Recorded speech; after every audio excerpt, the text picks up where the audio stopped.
Magandang gabi sa ating lahat. May iba naman tayo ng topic ngayon for this video, no?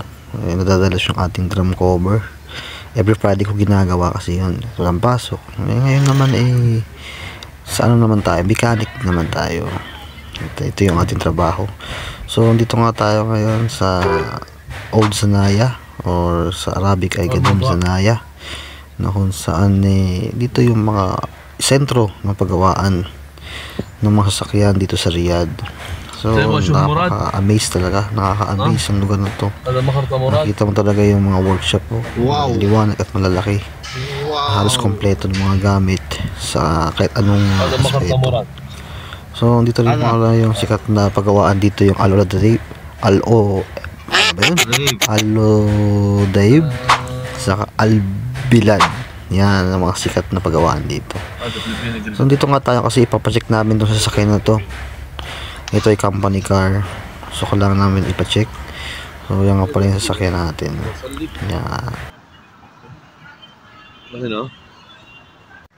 Ito pala yung tawag na Tarsis RD or manual wheel balance. Yung dalawang machine, ididikit sa gulong, then malalaman sa reading na to. May reading yan. Ngayon kasi patay, walang technician.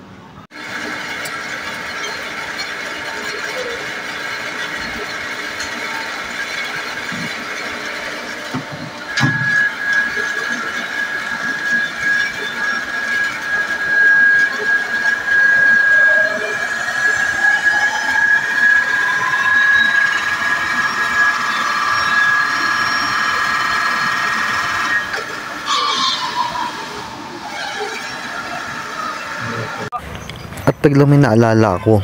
Wow. Sabi ko, nandito na ako sa Old Sanaya, hanapin ko yung vlogger na pinapalo ko dating sa transmission. Kilala niyo ba siya? Malamang sa malamang lahat ng mekaniko dito, lalo sa Middle East, kilala.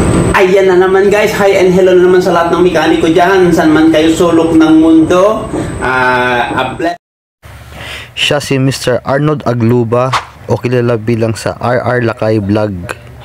At sa wakas sa hindi inaasahang panahon at na-meet ko na siya. Mga guys, na-meet ko na po yung aking pinapalo na vlogger saka magaling mga mechanic sa